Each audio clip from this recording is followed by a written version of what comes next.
गंजाम जिला कोदला एनएसी कार्यालय परिसर में टेंडर में जालियाती उद्यम को विरोध कर वरिष्ठ सांबादिक तथा वार्ड नंबर 11 काउंसिलर भगवान पाढ़ी को आक्रमण कर अभियोग अनुजाई यही घटना एनएसी अध्यक्ष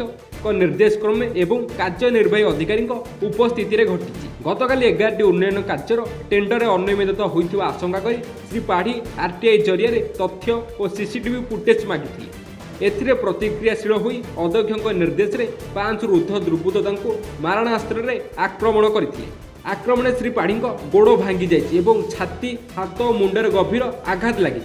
दुर्बृत्त माने सार्ट चिरियस सुना चेन झिंकी नहीं। भगवान पाढ़ी जड़े कार्यरत सांबादिक एवं कोदला एनएसी 11 नंबर वार्डर काउंसिलर मु थाना को आसली एफआईआर देवाई आसती गतकाली मत एनएसी परिसर भितर चेयरमैन एग्जिक्यूटिव ऑफिसर एवं तांकर किछि पोषा गुंडा माने मत मारात्मक आक्रमण करछंती। मोर गोड़र दुईटी आंगुड़ी फ्रैक्चर होइछि और मो हाथर गोटे आंगुड़ी फ्रैक्चर होइछि। मो मुंड को गभीर आघात लगी से मु थाना को आसली कहीं 27 तारीख दिन गोटे टेंडर थिला से टेंडर रे फिक्सिंग कले सेटा ऊपर मु प्रतिवाद करथली जे एमती करंतुनी जहा नियम अछि से हिसाब रे करंतु टेंडर बंद कर दैथिले सेटा प्रतिवाद करथले। तापर मु काली जत आरटीआई रे मागिली से माने मते आक्रोशमूलक भाबे ऑफिस कार्यालय भितर मते पिटिले। गुरुतर भगवान पाढ़ी को प्राथमिक चिकित्सा पर ब्रह्मपुर एमकेसीजी मेडिकल को स्थानांतर करा जायछि। खबर पाई जिलार 60 ରୁ ऊर्ध्व सांबादिक कोदला थाना रे पहुंची अध्यक्ष अधिकारी और आक्रमणकारी दुर्बृत्तों को तुरंत गिरफ्त करने को एतला देइछन्ति। नारायण प्रसाद मिश्र सांबादिक कमिशनर गतकाली कोदला एनएसी परिसर में टेंडर फिक्सिंग को प्रतिवाद करी आम जन सांबादिक भगवान पाढ़ी जो मारण आक्रमण होती आक्रमण घटना जो मैंने संपृक्त अच्छा से तुरंत गिरफ्त करने सह सांबादिकों को सुरक्षा देवाई आज ये कोदला थाना अधिकारी को एफआईआर दिगला। आम आशा करुँ अभियुक्त मान तुरंत कार्यानुष्ठान ग्रहण कर बारंबार सांबादिकों जो आक्रमण हो आसूची सांबादिक सुरक्षा आईन पर विभिन्न संगठन सरकार दाबी करता बेले वर्तमान शीतकालीन अधिवेशन चली आम स्थानीय विधायक एवं सांसद सर्वोपरि राज्यर सबु विधायक मानक आज गणमाध्यम जरिए आम निवेदन करुँ विधानसभा सांबादिक सुरक्षा बिल अण जाऊ जेहेतु पूर्वर सबु विधायक माने आमको जो प्रतिश्रुति दे आसते सामाजिक सुरक्षा बिल आम आने उद्यम करूँ बोली आज से समय आसी से विधानसभा चली यही घटना को नहीं आम सांबादिक आक्रमणकारी तुरंत कार्यानुष्ठान ग्रहण करने सह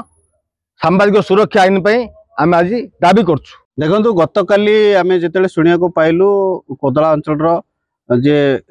सांबादिक भगवान पाढ़ी को आक्रमण होती एवं तांकर गोड़ मध्य भांगी जाइछि।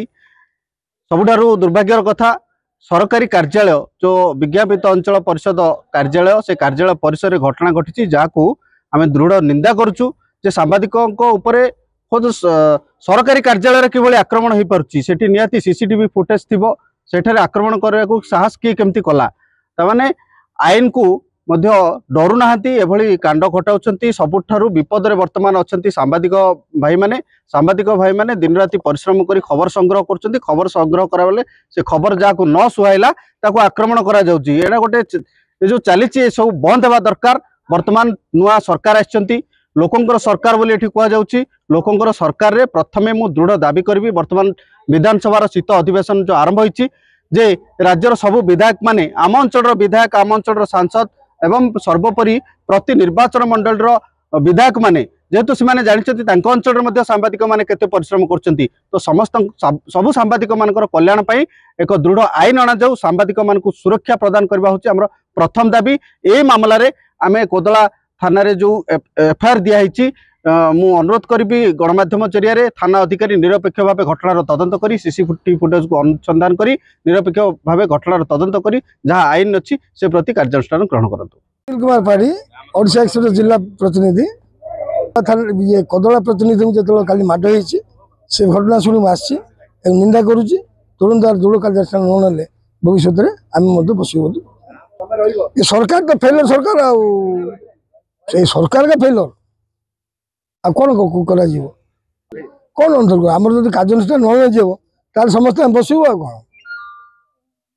कार्यानुष्ठान तुरंत न समस्त बसबू। सुनील कुमार पाणिग्राही वरिष्ठ समाजर सांबादिक। कौन कहबे आज कोदला थाना परिसर रे एते संख्या रे सांबादिक रुंड हेबार कोन कारण? गंजाम जिलार कोदला एनएसी परिसर भितर आम सांबादिक भगवान पाणी को जो बड़ी आक्रमण करागला आमे सांबादिक संघ तरफ दृढ़ निंदा कर तार प्रतिवाद स्वरूप आज आस्का थाना रे कोदला थाना रे एक लिखित अभियोग कर दाबी करुचु जे निश्चित भाव ए केस को रजिस्ट्रेशन करी ठीक रूपे इन्वेस्टिगेशन करी अपराधी को दंड दि जाऊ एवं आमे सब बेले जो लड़ाई करी आसीचु सांबादिक मान सुरक्षा वर्तमान शीत अधिवेशन बसीचु जनहितकार सरकार बोली कहउचंती तेणु आमे निवेदन करुचु लोकप्रतिनिधि मान को विधायक स्थानीय विधायक टू आरंभ करी एमपी टू आरंभ करी समस्त को जे सांबादिक सुरक्षा आईन तुरंत ओडिशा रे कार्य करा जाऊ नले एभली भाबे प्रत्येक दिन सांबादिक उपर आक्रमण हबो तेणु एई सांबादिक आक्रमण पाई आम सांबादिक मानकर एकता रहिया सह न्याय पे हमर लड़ाई जारी एबे ए मामला रे आपन को जदि न्याय सठिक न मिले आगामी रणनीति कोन रही? निश्चित भाव आपको जदि राजनैतिक रूप देवे प्रभाव पकईबे ताले निश्चित भाव आम जिला सांबादिक तरफ एठारे विक्षेप करने सह कोदला एनएसी रे विक्षेप करने सह आम आदिश एवं जिलापाल एसपी ऑफिस घेराव करने बाध्य हो। सांबादिक माने टेंडर दुर्नीतिर तदंत दाबी कर शासक दलर अध्यक्ष आचरण को निंदा कर ब्रह्मपुर जगन्नाथ सांग रिपोर्ट टुमाणी टीवी।